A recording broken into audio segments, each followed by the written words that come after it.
Well, folks, it's that time again.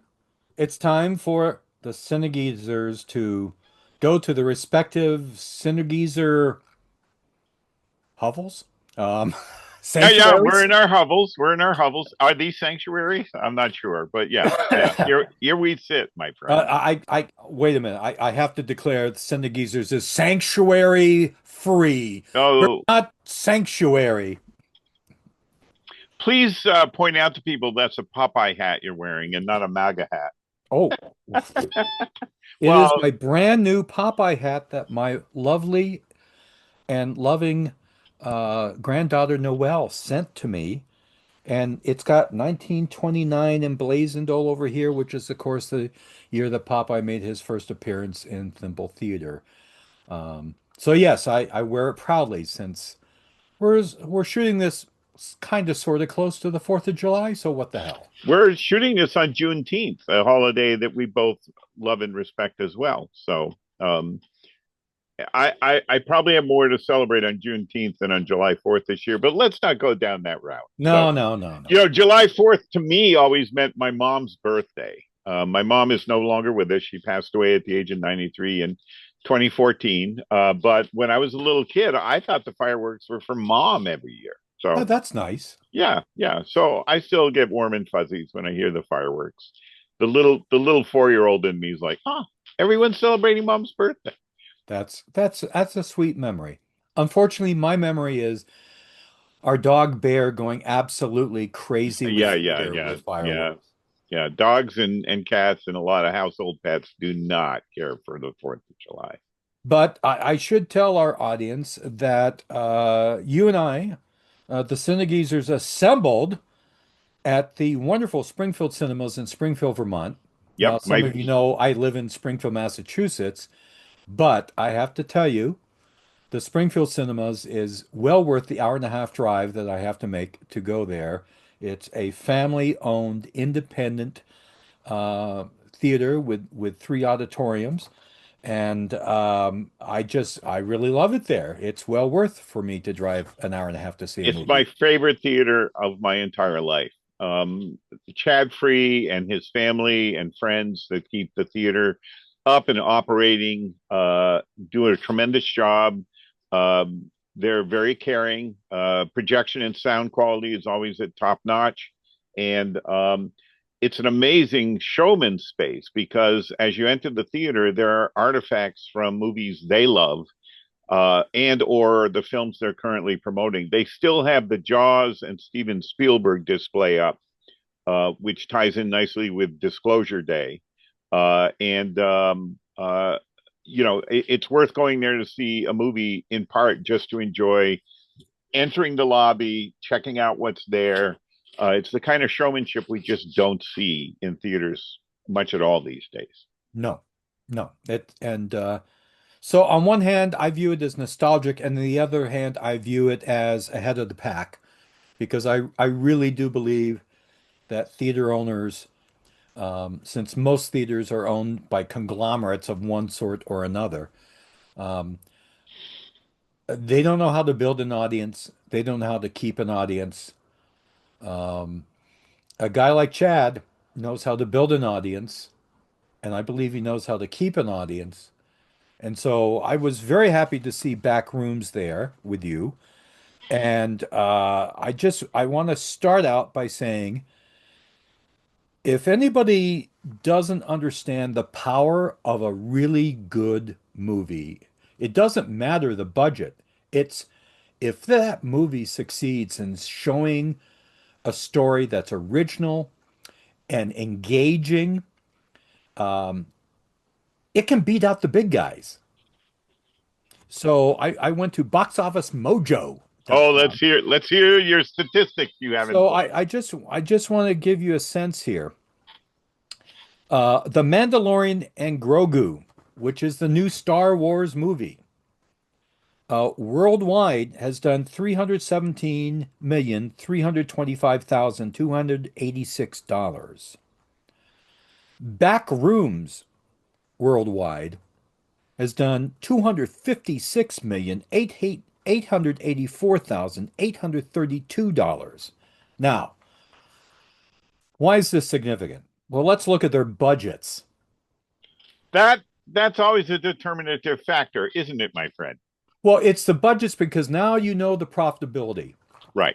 So the Mandalorian and Puppet Boy, um, their budget is estimated because of course Disney doesn't want this shit out in the interwebs, about $165 million.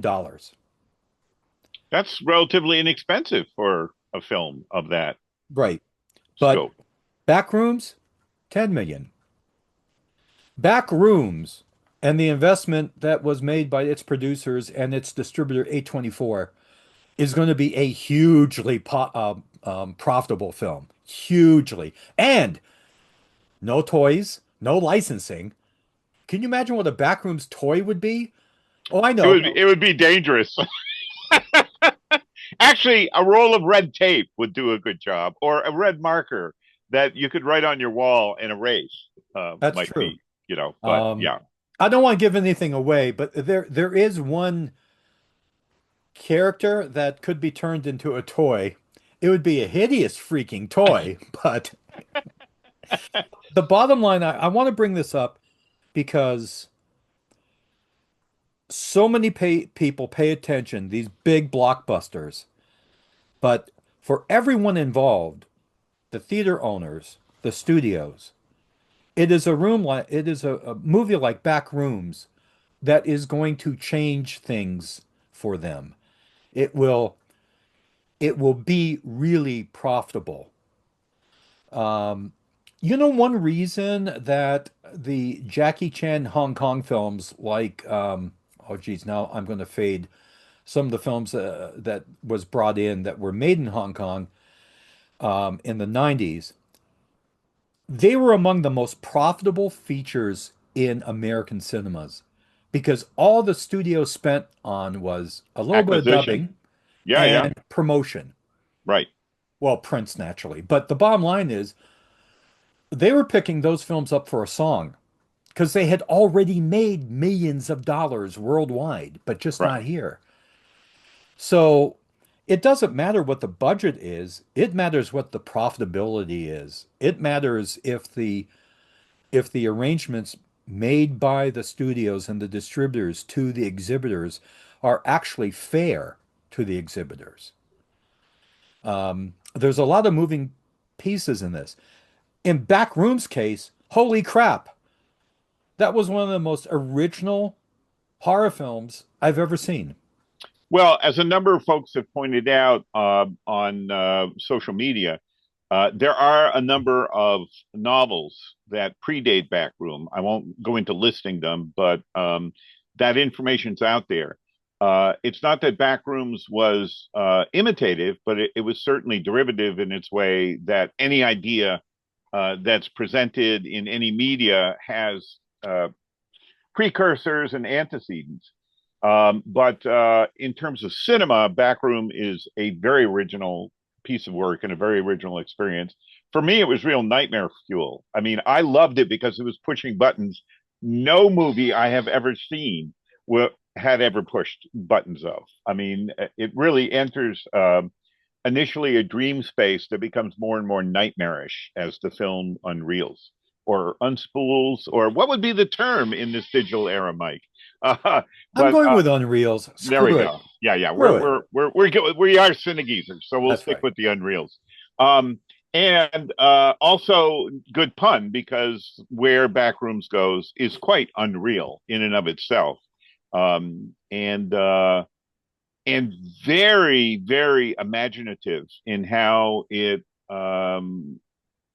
charts this bizarre geography that we are plunged into, along with the protagonist and a couple of other characters who decide to enter or are coaxed to enter the back rooms. Right. Yeah, really remarkable film. Really Well, remarkable. and as I told you after we saw it, I had had a dream within the last couple of years about me trying to negotiate room after room after room in some sort of complex. And my dream wasn't necessarily frightening. It was very frustrating Yeah, because yeah, obviously, and I think we've all had dreams like that. I've had a number of them. you know, Usually a dream like that starts in a familiar space yes. that quickly becomes an unfamiliar space or has unfamiliar entrances and exits that we didn't know existed. And Backrooms is all about that kind of experience. The protagonist is working in a failing retail venue and discovers in the basement that there is a area of one of the walls where it's an entrance to another architectural structure altogether. And once he begins exploring it, being an architect, he comes to realize that the architecture makes no rational sense, and the film grows and grows from that point on.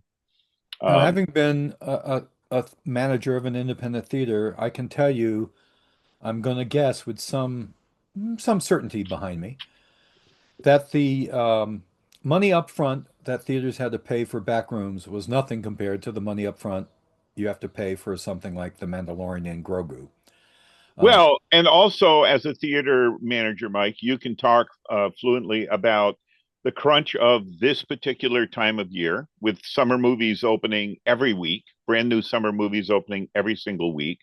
One of the frustrations I know some theaters have had is that they were doing very well with Backrooms and another film, Obsession, and had to make room for major studio releases that were coming down the pipe that aren't doing as well as Obsession and Backrooms were, um, and aren't bringing in the audiences that Obsession and Backrooms were bringing in.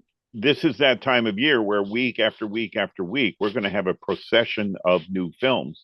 Um, some of them coming from other independent distributors, and in fact, A24 themselves have a new movie that opened yesterday, which is the new Robin Hood film with Hugh Jackman.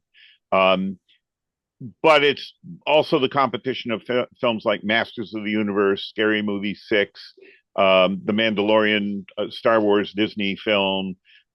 These Toy Story, the new Toy Story film right now, which ironically, from the trailer, revolves around the premise of, oh, isn't it terrible that kids don't play with physical toys anymore? They're on a digital device. And Disney, of course, is merchandising the digital device.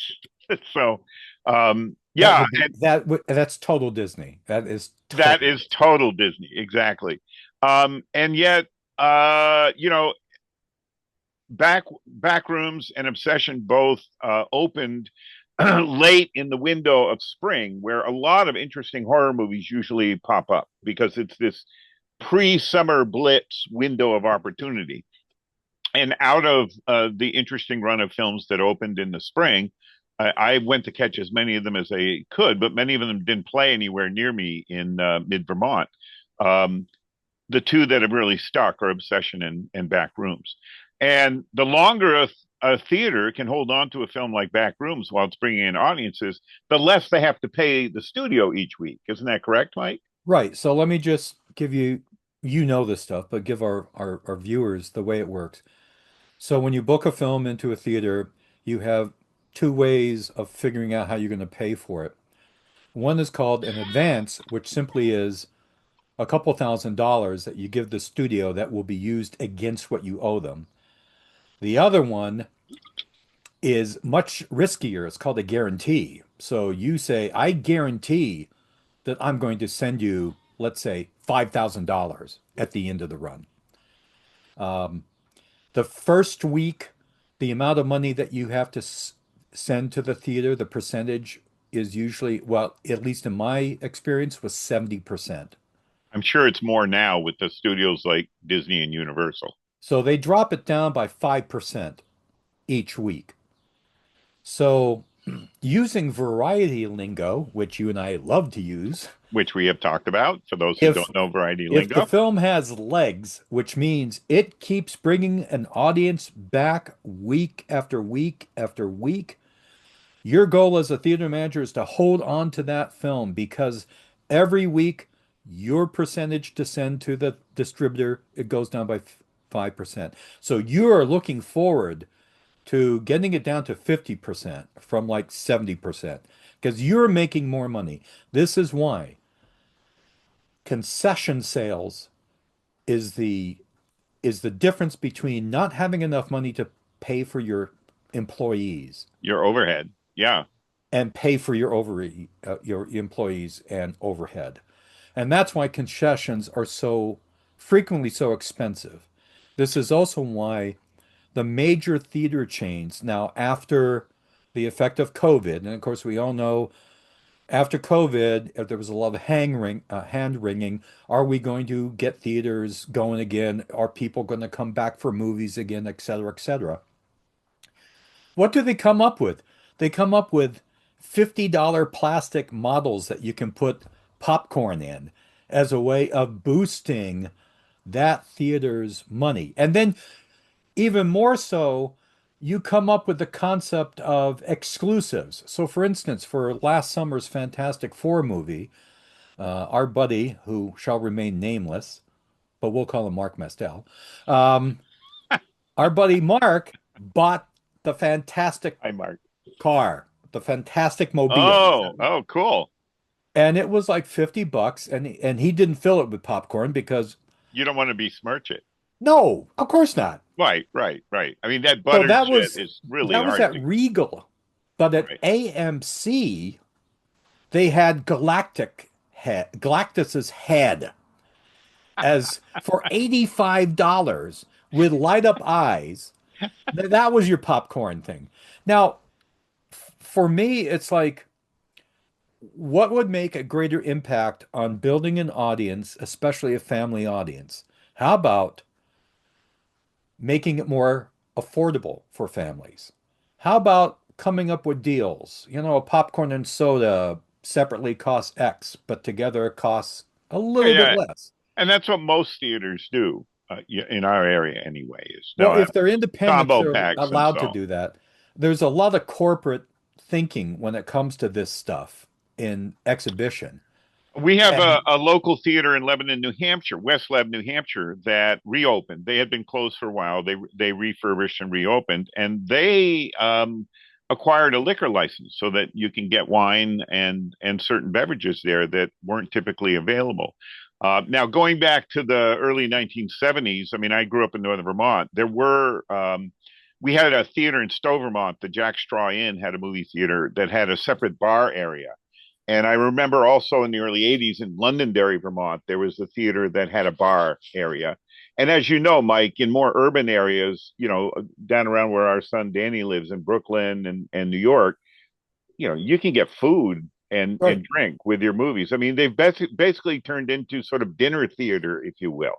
And this was another way to try to address how do you offset the portion that has to go to the studios and increase what would have been just candy and soda concessions into something more elaborate. But your overhead has gone up too. You're now dealing with food licenses, health departments, more employees, it, kitchens, yeah. you I know. went to an Alamo Draft House in Dallas, Texas last year with my grandson Loke. We saw Mickey 17, which I highly recommend. Yeah.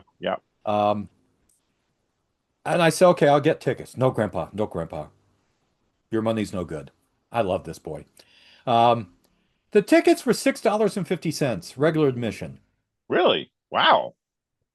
They are offsetting the cost of the tickets with the food, drink, and booze.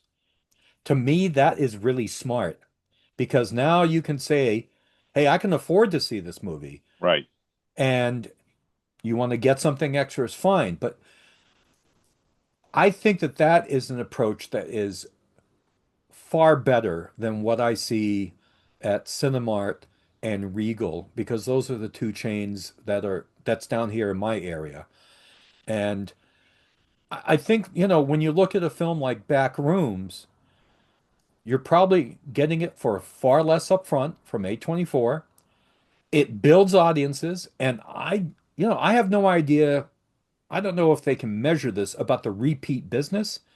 I bet there's a lot of repeat business with a film like Backrooms because people will want to go see it again. Oh yeah, or and bring along friends that they want to see the movie with, and if it's a repeat for you, you get the joy of not only turning a friend on to an unusual and original film, you also get to kind of re-experience it for the first time and also enjoy their reaction to the film.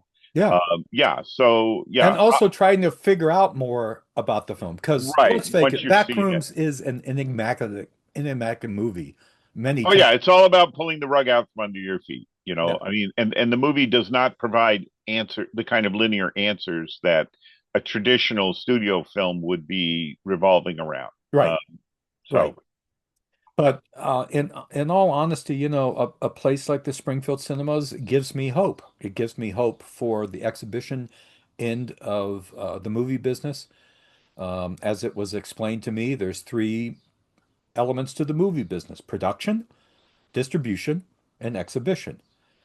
And what they're doing there gives me a lot of hope, because they get it and they're building audiences.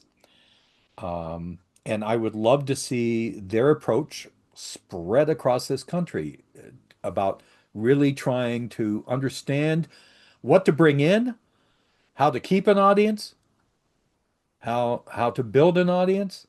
And now, I'm very impressed with them. yeah, and part of what they've done, I mean, I've seen quite a number of films there over the past 2, 3 years that came in from independent sources. They showed Iron Lung, very unusual science fiction, borderline horror film that came out earlier this year, self-produced, self-made, self-distributed. It had a high internet buzz, and Chad's staff of young people kept him cued in on what this was and where it came from. And it had a long run at the Springfield Cinema. The fact that I'm able to count on the Springfield Cinema to see films like, thinking outside of the genre that I prefer. Train Dreams is one of the best films I saw this year. It's a very quiet, meditative drama about a man who's a logger, earlier in the 20th century, and it's basically a biographical work of fiction, but it's a very meditative and quiet and moving film. They had it, and they kept it for weeks, which allowed the word to spread. They kept running it like 2 and 3 shows a week as opposed to every single day. It gives audiences a chance to catch up. The thing that I wish more theaters would do, since you and I are Cine-Geezers, is Marge and I went a couple of years ago to the Lake George, New York area just to check it out. We'd never been there, and there was a theater that we went to one afternoon where they were showing their movies with subtitles for the aging population or people hard of hearing. And my wife Marjorie, wears hearing aids, so we caught subtitled afternoon matinee of Twisters. And I've been trying to convince Chad, you should be showing a subtitled show like at least once a week, because there is a large audience Yes. of aging people or people who have hearing issues who would attend a film like that. And it might be a way to perk up. I mean, I remember when the Pleasant Street Theater in Northampton was still a going concern. They've been defunct for years, but they had morning matinees for mothers where mothers could bring their babies in, and that was a flag for older males. Don't go to the morning show of the movie. But it was specially setting aside a one day a week where mothers could go in with their babies, nursing mothers, and enjoy a film. Where in most other theaters, they're not a particularly welcome demographic. That's how I felt about the subtitled show that we caught in the Lake George area. And it was a mainstream movie. It was Twisters, the new iteration of Twister.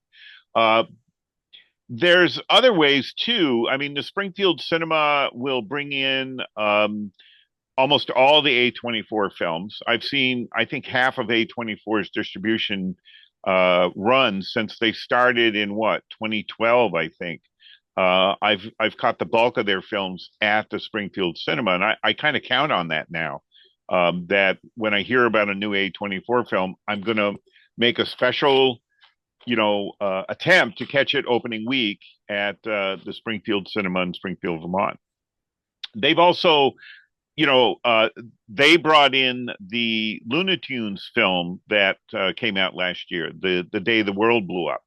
and a lot of theaters weren't carrying that. In fact, you drove up a fair distance to see it at the sister cinema of the Springfield Cinema, which is the Keene Cinemas in Keene, New Hampshire. And then it opened up at the Springfield Cinema, and I was able to bring a couple of friends who were visiting to see it there. That was a hard film to catch last year, but it did well enough that this later this summer we're going to be seeing Coyote versus Acme, another abandoned Warner Brothers production that has been picked up by that same distributor. What do you know about that distributor, Mike? It's called Ketchup. They're it's a very small company, and I suspect that they got those two Warner Brothers films for damn near free because the executive team at Warner's uh, does not put any particular liking or emphasis on its legendary cartoon characters. And so you had these two films made, and they weren't interested in them. Now, Ketchup also is the company that brought out and distributed the last Hellboy movie, Right. which I enjoyed a great deal. I know you enjoyed it Yep. as well. Um, But it did not play theatrically here. no, it did Th- not. It played theatrically in Europe. yeah, and it That's did where it very well. played. Right. Um, so I don't know much about Ketchup, except it looks like they are willing to take some chances. I think that all of the attention they got through the day the Earth blew up is really going to reflect in the marketing. There's already been marketing online for Coyote versus Acme. Yeah. Uh, and I really think that if they if they market it properly, it's going to be a big hit for them. And it's also going to send another message. It will send a message that the executives at Warner Brothers don't know what they're doing. You know, Oh, the no. title Coyote versus Acme is a perfect metaphor for Ketchup and Warner Brothers right there, right? Yeah. I mean, Um, Acme was the manufacturer of the Roadrunner cartoons that made everything that didn't work. and you see, okay, so let me just toss this out to you right now. Oh, I gotta grab a Diet Coke. Here we go. Oh yeah, go for it. Yeah. Um, here's what's happening. We do we do not know what's going to be the results of the Paramount Warner Brothers merger and how it's going to affect the film industry. We have no clue Right. what that means or how it will affect it, except in my very humble opinion, it's going to mean ooh, nothing like flat Diet Coke. It it it's going to mean chaos. And I think it's going to mean an increasing number of people who really do not understand how to make a movie in charge of green lighting and budgeting movies. And for studios like Ketchup or A24, I think this is a time of opportunity because I think it's going to be chaotic. And I think that there may not be much stomach for failures. So, in other words, how many times have we seen these big, glittery, obscene, big budget, mass market movies crash and burn? Yeah.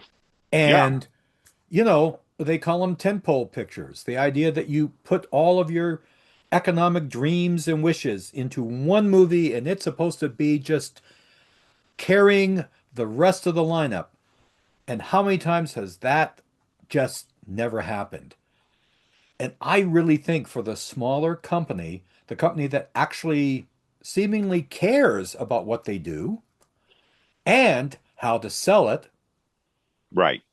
this is going to be a very good time for them. That's ironic too, because the grand change in 20th century, film distribution hit in the 50s when the opposite of what's happening right now happened, which is when the Right. Supreme Court's ruling of 1949 forced the studios to disenfranchise the connections they had with every chain of production, distribution, exhibition. They had to shed their motion picture theaters, right? A lot of small towns had a Paramount theater. Well, that theater was owned by Paramount, and it Yep. showed Paramount product. And after the Supreme Court ruling of 1949, a different mindset and a different era in our history, when breaking up monopolies was the name of the game, that opened the door for brand new, young, hungry distributors like the American Releasing Corporation, which became American International Pictures. And it also allowed them to focus their product toward exhibitors who had been essentially, discarded by the major studios, drive-ins in particular at that time. Now, drive-ins aren't around much anymore. We're lucky that we still have a few in driving distance between you and I. But we're very much the exception rather than the rule. However, we have all these neighborhood theaters and all these mall cinemas that are hanging on by their thumbnails. And now we're at the opposite end of the spectrum where it's the monopolistic conglomeration of these giant studios. In the case of Paramount Plus taking over Warner, oh my God, the goal now is to build a bigger dinosaur than Disney, which owns Fox and Lucasfilm, and we could go on with And what they Marvel. own, Yeah, I and want. Marvel. Yep. And the fact of the matter is that these little up and coming distributors, and some of them, I mean, A24 now has almost a 15-year legacy. They started business around 2011, 2012. And we're well into the lifespan of an outfit like AIP, where they were reaching their peak, right? That would have been like early 70s for AIP. And I feel like they're still just warming up, you know? Yeah, And I totally agree with that, and I think um and I just wrote about this in my book about the Gordon brothers. Um, between the Supreme Court decision, which was huge because that yeah, meant all of these theaters had to divest themselves of all the studios had to divest themselves of their theaters. But that was brought along with the advent of television, which basically single-handedly destroyed the market for B movies because what TV was producing was essentially the kind of entertainment that people went to theaters to see as B movies. And then the third thing that changed everything in the 50s was all the returning GIs from World War II. Suddenly there was a housing shortage. They were starting families. So you had the rise of the suburb and the rise of car culture. And where the drive-ins, and these guys were, most of the drive-ins were independently run drive-ins. And these guys, they wanted to attract those families. They wanted to attract the teens in particular. And you're right, because what the studio said is, we're going to do something that TV can't do. We're going to do something that AIP can't do. We're going to do 3D and we're going to do widescreen. And right. every picture is going to be in Technicolor. And as the 50s wound into the 60s, then it was content issues. We're going to push the envelope, you know? When with the court in New York basically said film with nudity is not obscene necessarily. Suddenly, producers realized, well, we could show a nudist camp movie, but also we could start to push a quote unquote adult content into regular mainstream releases because that's something that you cannot see on TV. There was all these dynamics happening at once, um, The which one that really, AIP picked up on is they realized that with television taking over homes and taking over viewing time, there was a teen audience that wanted to get the hell out of the house that's because, right. the teenagers didn't want to spend another evening at home with mom, dad, and the little, siblings. They wanted to go out in a car with their friends or their girlfriend or whomever and do their own socializing. And AIP was one of the few studios, along with Allied Artists and a few others, who went, "Oh, okay, we're going to make cheap black and white movies for that audience." Right? And in fact, again, not to plug my book, but I'm going to. Plug your book. Um, you know, uh, Our friend Alex Gordon, both of us were friends with Alex. The type of movies Alex produced at AIP squarely were aimed at a teen market. In fact, that's what his charge was, which, by the way, folks, Alex being an incredible film historian and archivist himself, frequently cast people in his films that he enjoyed watching when he was a little boy in the 1930s. And Sam Arkoff would get very angry at him about that. And Arkoff repeatedly in his autobiography talked about, well, Alex used to go to the graveyard for his casting sessions and get these Well, older sure, actors. he can say that, but he was also casting people like Mike Touch Connor, right? Who our generation knew better in the 60s for the TV series Mannix. Right. Um, he was But casting, comedians like Frank Gorshin, who was still a young man at the time in the 50s. Susan Cabot, he was tapping some of the actors and performers that Roger Corman was tapping, like Richard Denning, sure. and Beverly Garland and so on. So my point in all this is that everything changed in the 50s. And I believe honestly, we're going to be up for another change now. I mean, uh, to my mind, one of the most stupid decisions the studios have made in the last 25 years was de-emphasizing physical media Yeah. because physical media was the way, and video rentals because of the physical media. That was the way that many people in this country saw movies. Maybe they didn't have the money to go to a theater, but they had the money to go down to the neighborhood video store, which frequently ran specials like rent two movies and we'll toss in a bottle of soda and a bag of popcorn for you. And there was an additional way for studios to reach audiences. And you and I have talked a lot about this. Both you and I went to the Video Software Dealers Association Yep. shows in the 1990s. We understand how that you worked at a large video store in Brattleboro, Vermont. We understand how that business worked, and we understand what a boon it was to studios. And it was also a great boon to independent filmmakers. It was a way to get their titles out. I mean, we're talking about an era in which box art on a videotape was could make the difference between a Be all and rental or end all. non-rental. Exactly. The be all and end all. If anyone wants to know more about that, there's a terrific book called Veni Vidi Video. And it is an account of how the growth of the video cassette market, which morphed into the DVD and then Blu-ray market, uh, saved the studios and allowed the budgeting of these kind of blockbuster movies that now seem to be the norm every summer. It made it viable for a movie like Titanic to exist and and reach an audience. Um, the studios now, I mean, we're in an era both politically, and I won't get into that, but in terms of the movie industry, we're in an era where the people in charge sort of feel like all this is found money. That seems to be how they're behaving. And that by cutting out physical media and going to the streaming model, they're risking a great deal.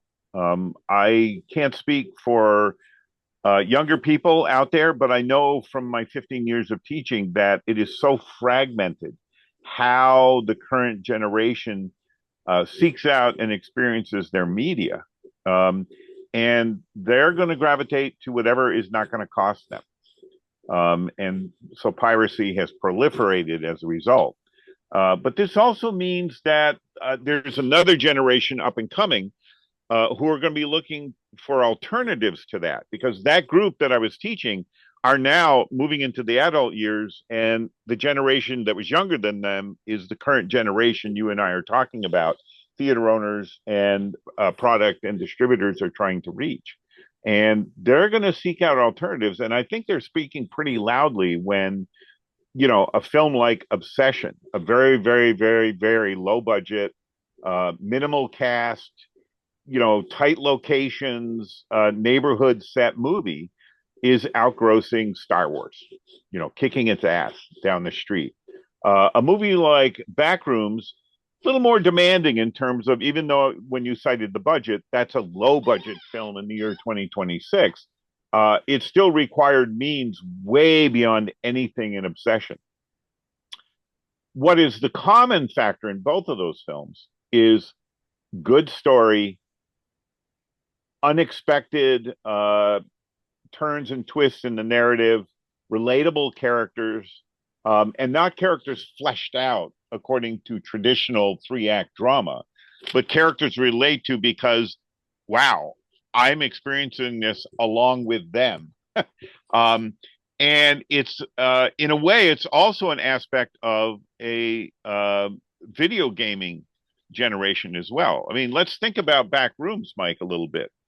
It is a film, a horror film that's actually modeled closer to video games. Let us enter a space where we don't know what the rules are, and we have to figure out the rules along with our protagonist. And at any moment, our protagonist might shift because if they don't figure out the rules, we're going to be with another character entering this Right. seemingly infinite space.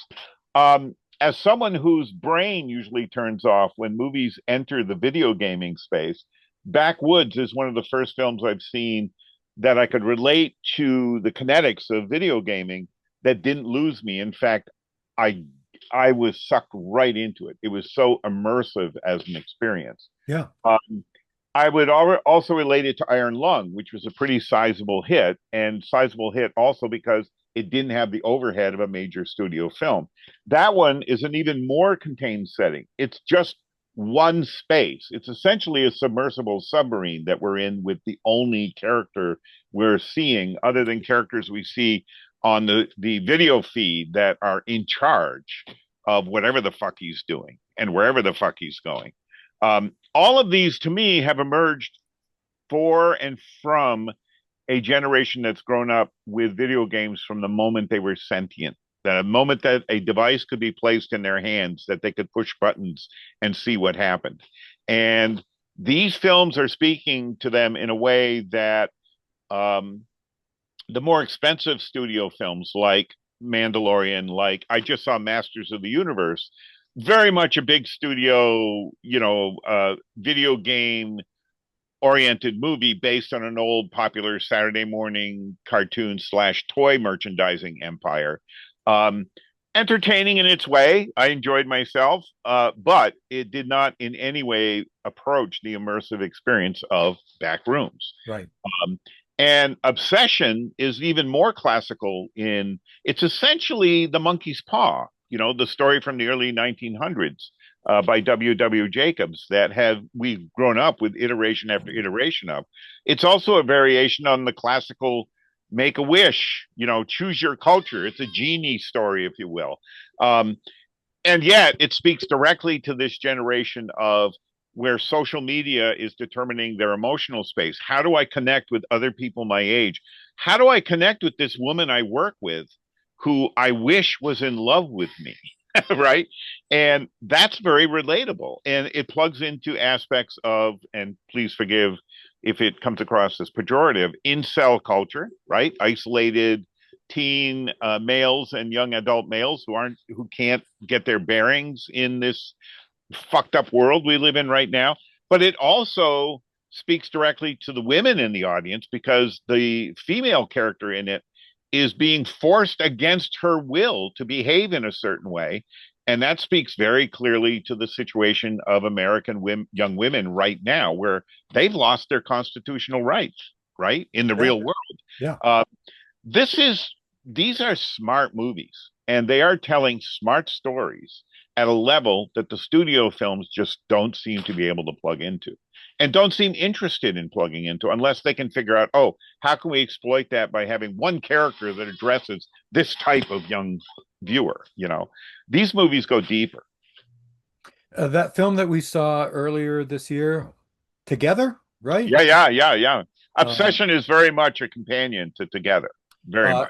and you and I were very impressed with Together. It came up with a premise that I thought was pretty original, Yep, and it played it out to right. its logical end. and a satisfying logical end, I must say, because when that last scene happens, you go, uh-huh. Yeah, yeah. Obsession, same thing, Mike. Same thing. Different So, situation, different narrative, different, everything. And yet, very similar in that it's a relationship film that takes one idea and plays it out to the extreme logical conclusion, which is horrific in and of itself, much like Together. and all of these films that we're talking about, if there still were video rental places, all of them would make even more money Oh, yeah. if they were sitting on that shelf, either ready to be purchased. Now you and I will probably seek out and buy at some point a Blu-ray of Backrooms. You'll Yep. probably get If it's available. right. But my bottom line is all this is that the studios again have cheated themselves and the filmmakers have been cheated out of additional audience building and money making by switching to streaming. And here's another thing. Heaven only knows. Now, I do subscribe to Paramount Plus. We're probably going to drop Paramount Plus. There will be people who will drop HBO Max after this big freaking merger. Yeah. How will that affect filmmakers? It's going to mean that there is one less way for them to build a reputation, build an audience. As it is, it's like if you miss a film in the theater, what are you going to do? You're going to wait until it's on some sort of streamer. Okay. Um, Hulu has got that last Raimi film, Send Help, Yes. right? Yeah. So Yeah. it's on Hulu, but it's not, you have to look for it. It's I like, bought it on physical media. I'm very thankful it's on physical media and because, I will probably pick it up too, but yeah, yeah, my yeah. point is, you don't know where these films go. Therefore, you have to sit at your computer and do a search that will then tell you what streamer has got this film. And then you have to sit there and scroll through whatever to get to try to find the film. They don't make it easy for you, as opposed to how easy it once was 25, 30 years ago. Right, Um, right. and this relates to the profitability of film. It relates to if a filmmaker can say, I have a hit and therefore can get financing for his or her next film. I mean, um, and I just think that we're in a complete state of flux. Oh, we are. I mean, they announced last week that Fox bought Hulu. I mean, all these acquisitions are going to change the media landscape in unimaginable ways. And let's face it, all these films we're talking about that are important to you and I are less than plankton to the people that are actually at the head of these mergers and these corporate mediascape changes.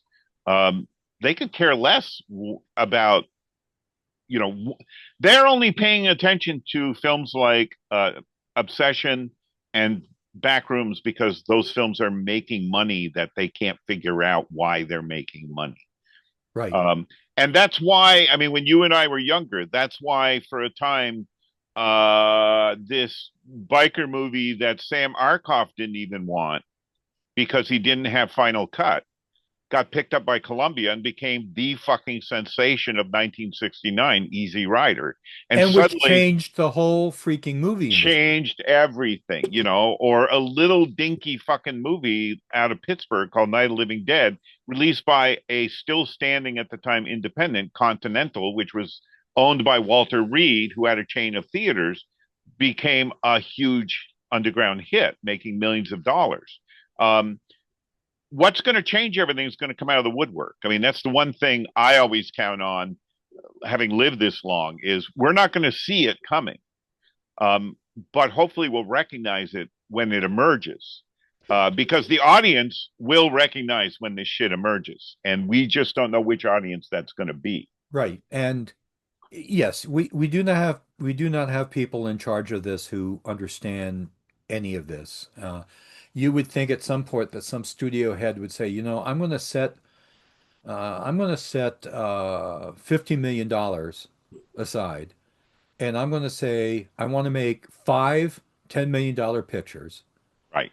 Pitch me, come in and show me something that can be done for 10 million, like Backrooms, that is original and can be distributed the right way. I mean, the other story is, of course, Blair Witch Project, a film that was made, I think it was, what was it, $36,000 off of If credit cards? if that, if And that, yes. and Artisan, if I remember right, I think bought Little it for a dinky, million.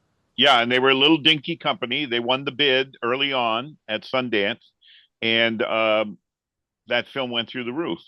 And, The and you know, it's the type of film like that and the films that you mentioned. You're right. The studio execs sort of look at them and go, how did this happen? What Right, is this thing?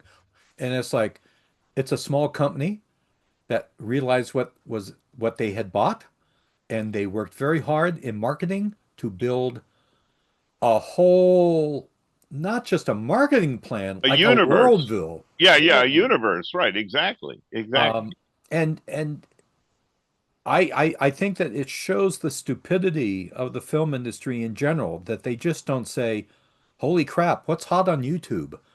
Wasn't Iron Lung was on YouTube. exactly. Yeah, it was a video streaming property, if you will, So why concept. not go to YouTube and say, "Let's look at who's doing what"? Well, they have been doing that, but a lot of times it botches. People have completely forgotten the Slender Man movie that came out a number of years ago. I had to drive to Rutland, Vermont to see it at the Rutland Cinema, which no longer exists, I think. Um, the problem was it wasn't a good movie. Yeah. It didn't satisfy, it didn't scratch the itch that the bizarre vibe of the actual Slender Man invented folk horror uh, archetype had created, and it also wasn't satisfying just as a narrative film. There's no guarantee that something that's found on YouTube is going to be the seed for something. No, but But I you think know, that that's a good place to look. yeah, I agree. I agree. The difference with Iron Lung is the guy whose property it was said, no, no, no, no, no, no, no. I'm not going to sell this to a studio. They don't understand what I'm doing. They don't understand who I'm reaching. And I do. And I am not going to let go of this. And he doggedly held on to it all the way through getting it finished as a feature film and getting it into theaters. And that is unusual. And he did all that with no guarantee at any point that it was going to work, right? He believed in it. He had built an audience, and he was pretty certain he could reach them. The big problem, as you often talk about, Mike, is distribution. How are you going to get it out there? And he was able to get it out there. And the crux of what we're talking about is this huge, media landscape we're in, driven by mergers, is creating all these gaps and all these valleys and eddies, and that's where the Iron Lungs and the Backwoods and the outfits like Ketchup, who are able to form a partnership with an outfit like Neon to get some of their product out there. They're doing whatever they can to get the distribution of their product into theaters because they have a confidence that there is an audience for some of what they're putting out there. Now, if you look at a list of the films that Ketchup has handled, you and I would recognize maybe five of the titles at best, which means they're doing what Richard and Alex Gordon did back in the 50s, right? You make what you believe in, you make the deal you're able to put together at the time, and you hope it's going to allow you to fund the next production. Right. And it's a crapshoot. You don't know what's going to stick. But they were doing it, out of a kind of love of film, love of making films, and in the case of Richard Gordon, more than his brother Alex, from what you've mentioned to me, love of the deal. Yeah. Um, and when you talk about a major studio setting up, let's do $10 million movies and just make a number of them. We've seen those experiments. Universal, in the early 1990s, was somebody at Universal was smart and said, okay, Wes Craven, John Carpenter, they cherry picked some filmmakers and went, you can make, I'll pull a number out of my head, four low budget movies, and out of those we got They Live, um, uh, we got The People Under the Stairs from Wes Craven, but we also got some films from Carpenter and Craven that didn't find their audiences, that weren't up there with the level of a film like They Live or People Under the Stairs. But that's the crapshoot too, Right. right? I Yep. mean, I never understood in his lifetime why some studio didn't just say to George Romero, you know what, we're not going to micromanage you. We're not going to try to shepherd you through the studio process and waste your life. You get the Woody Allen deal where we want you to make a movie a year. Here's the budget you got. Make whatever you want. We will distribute it.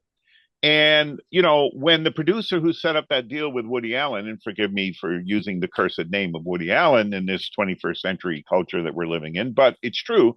Woody Allen just made film after film after film, year after year after year, and probably every fifth or sixth movie was a hit, right? For every Purple Rose of Cairo, there was three of his movies that just sort of played for a week and were gone.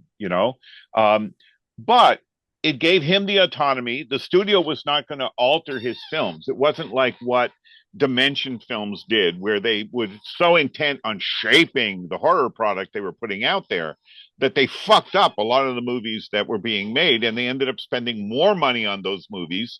And you ended up with something like, Wes Craven's Werewolf movie, which wasn't the movie Wes wanted to make and ended up not being the movie any audiences wanted to see. Um, the studios, are so intent on, wow, when we spend the money, we're in charge. We need to micromanage. And these films we've been talking about, like Backrooms, like Obsession, these filmmakers got stories they want to tell. Just bankroll what they're doing and leave them alone. And some of them are going to take off. Some of them are going to blossom. Um, some of them aren't. Yeah. But they're going to be less expensive films to put out there than a lot of these tentpole pictures. Yeah. Well, I think we need to wrap this up, which means we need to tell people either what we're reading or what we've seen, what we're watching. Yeah, I'm ready. Um, you're ready? I'm ready. You can go first. Let's see. Well, first of all, I have to shamelessly self-promote my Paleo Pop book series. Tim Paxton and I are working together on this series. We got 2 volumes out so far, and this collects all of some of my writings on prehistoric pop culture. Dinosaur movies, dinosaur comics, caveman movies, caveman comics, etc. Also, I want to mention that, pardon my disappearing from the frame for a moment. I also want to mention that I have really enjoyed the new work coming out from artist Eric Powell, and he's been collaborating with a writer named Harold Schechter, he's an academic who wrote tons of true crime paperbacks about serial killers. And they recently did a book on Dr. Frederick Wortham called Oh, it's great. It's great. Dr. Worthless. Yeah, it's a terrific book, which prompted me to go back and reread this past week their earlier collaboration, Did You Hear What Eddie Gein Done? Which is their graphic novel about Ed Gein, the infamous 1957 Wisconsin killer slash cannibal that inspired the films Psycho, Texas Chainsaw Massacre, Silence of the Lambs, and so on. So I'm just putting the heads up out there that Eric Powell and Harold Schechter have been doing some terrific graphic novels. And I bring it up because if you want to go and check the current Kickstarter, Eric Powell is about to republish one of his earlier works in a revised, improved form.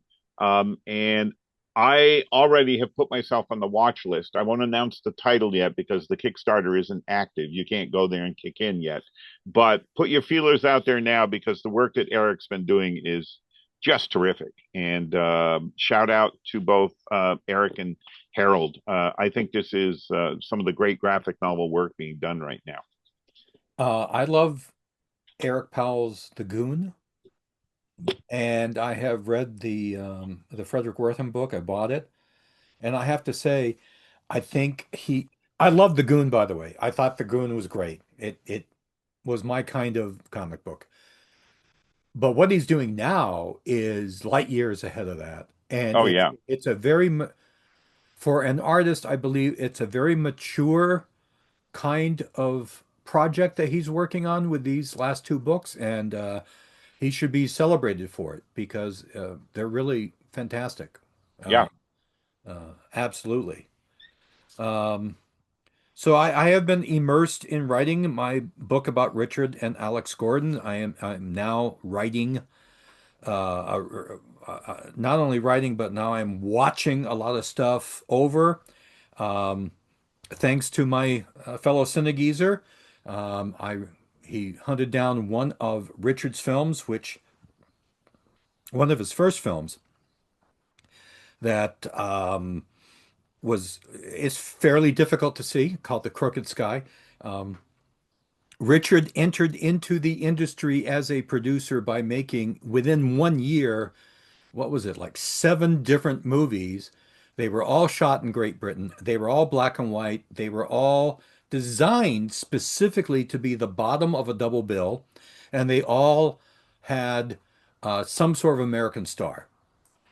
So those films have not been written about because Richard didn't talk about them, to be perfectly frank. I mean, other than, Well, and they were non-genre films, meaning they weren't horror exactly. or science fiction, so they didn't have the kind of devoted fan audience that would have paid attention to and written about those films for decades. So I just watched The Crooked Sky, which thank you again for helping me find that.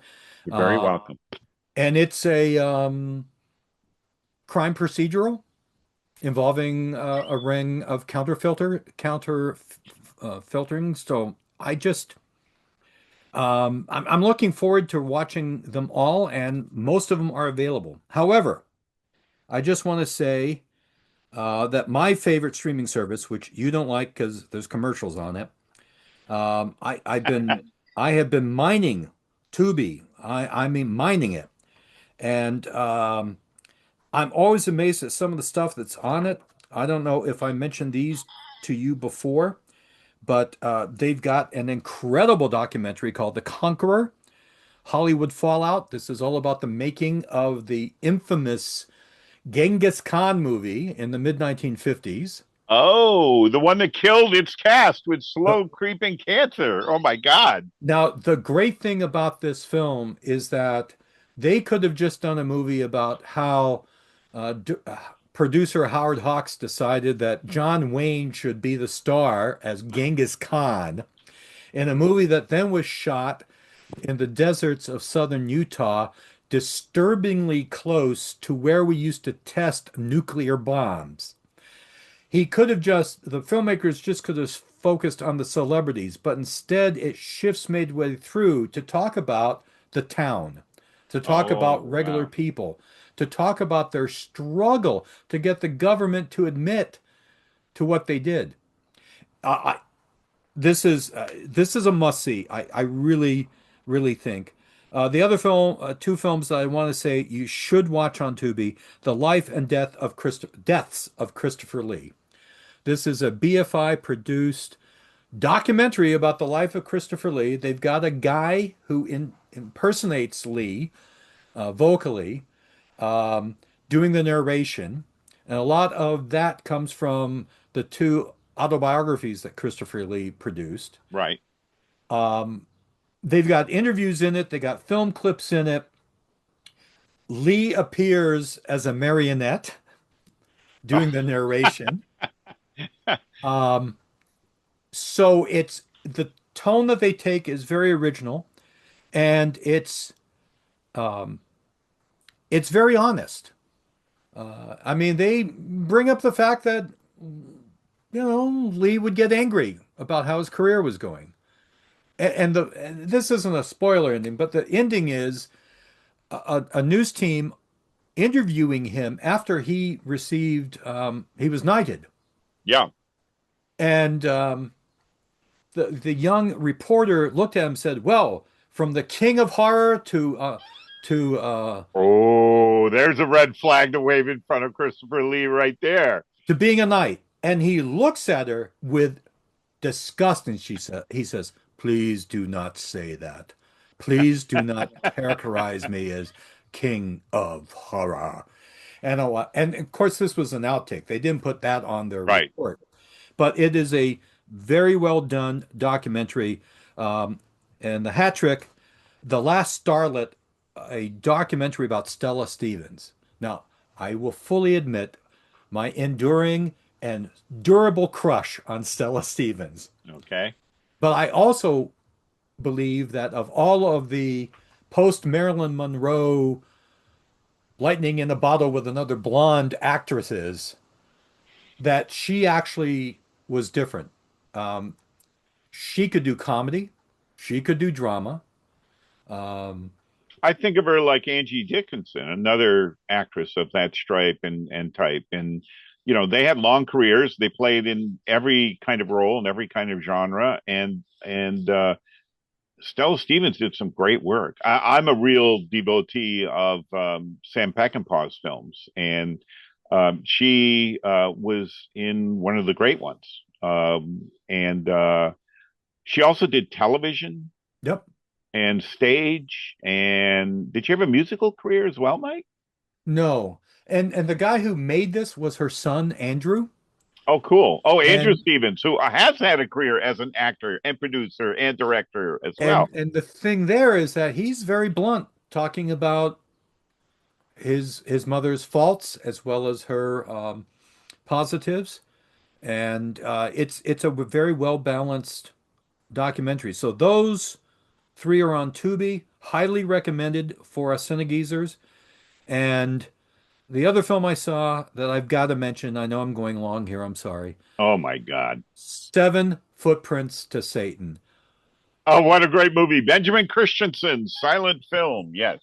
It's on Tubi, a beautiful print, gorgeous print with a very appropriate musical accompaniment. And I can't say anything other than it is going to be one of the most disorienting movies you have ever seen if you take the time to watch it. It's all about this guy who declares to his family that I don't want to go into the family business. I want an adventure. I want to travel the world and have an adventure. Well, he gets his wish in a way that he never thought of. Um, this is a visually impressive film.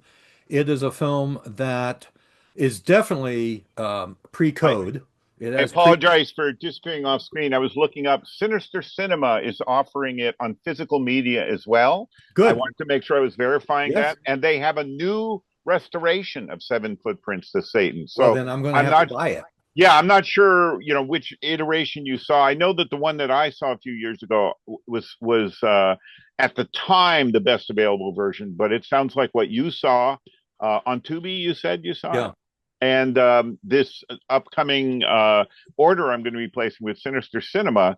And again, I apologize for disappearing off screen. I was looking up on another computer to make sure it is on Sinister Cinema, and it is. Um, and what they've done is they offer it at the original silent film speed, which was Okay. different than sound film speed, which all Cine-Geezers should know as well.